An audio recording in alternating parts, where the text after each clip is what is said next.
Hello everybody, Antelope Valley and beyond. It's Marva Greenleaf and I'm firmly planted in Global Hawk country here out at NASA Dryden, located within the Edwards Air Force Base in Southern California, the high desert, where NASA is creating everyday instruments and equipment, satellites, to help us get a handle on our climate crises that we find ourselves in. We're here for a group photo.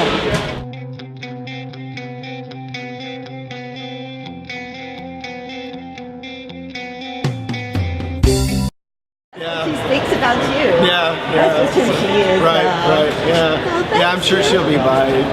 She thought you guys were at the day off this morning, so I said, no, you're here, and then you're at the day off this afternoon, so.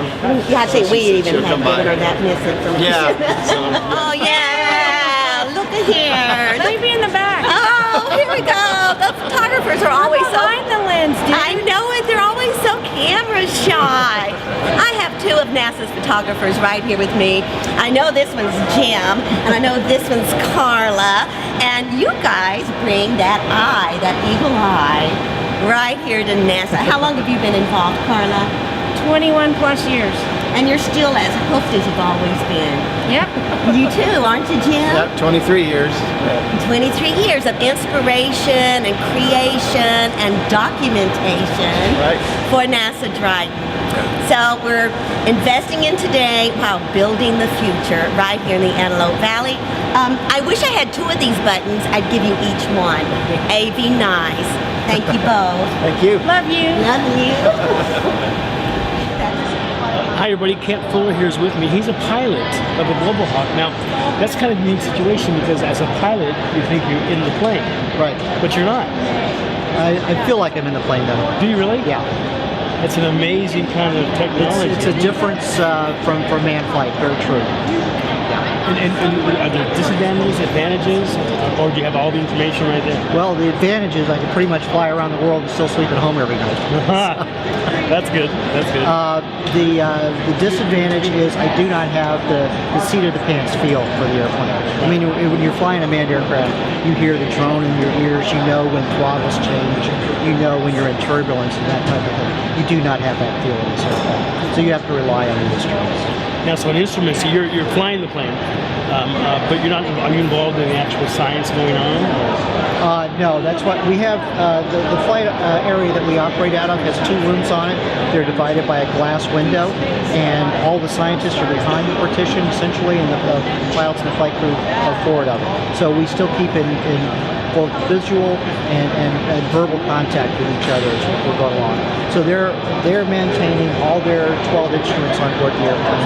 We're managing the platform for them, putting it where they want it to be. And then anytime that they want changes, they talk to us, and we try to position the airplane. So it's truly a collaboration. It is. Of a lot of different kinds of people. Right. No different than any other manned aircraft flying for science. It's done the same way. And as a person, being involved with this technology, this transparency with NASA, how does it make you feel?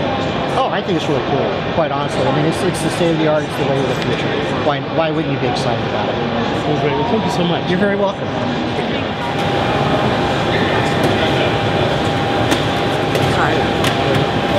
Oh, hello, Antelope Valley.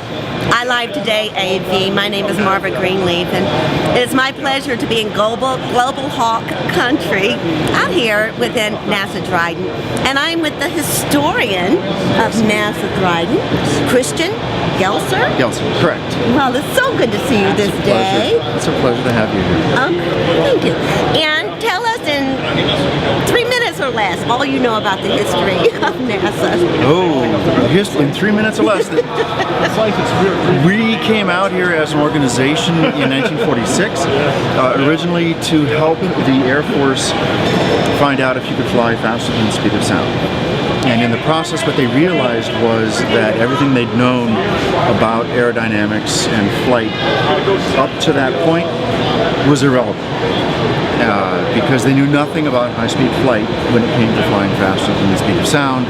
And whereas they came out expecting to go back to Langley, Virginia, once they'd gone supersonic, they realized that they were going to end up staying here because there were a whole slew of questions to ask and answer thereafter, and that's why the agency is still here. The high desert, the climate right here is so conducive. It's the fact that there were empty skies, beautiful flying weather, and nobody around.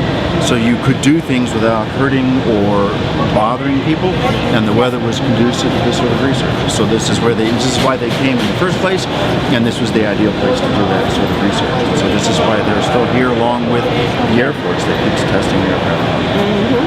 And long may we stay. Absolutely. That's what we're here for, you know, investing in today and building towards the future. Yes, right. That's what we're doing, isn't it? It is. Thank you, Chris. Oh, my pleasure. Forward Delightful to see have you here. again. Yeah. NASA Social.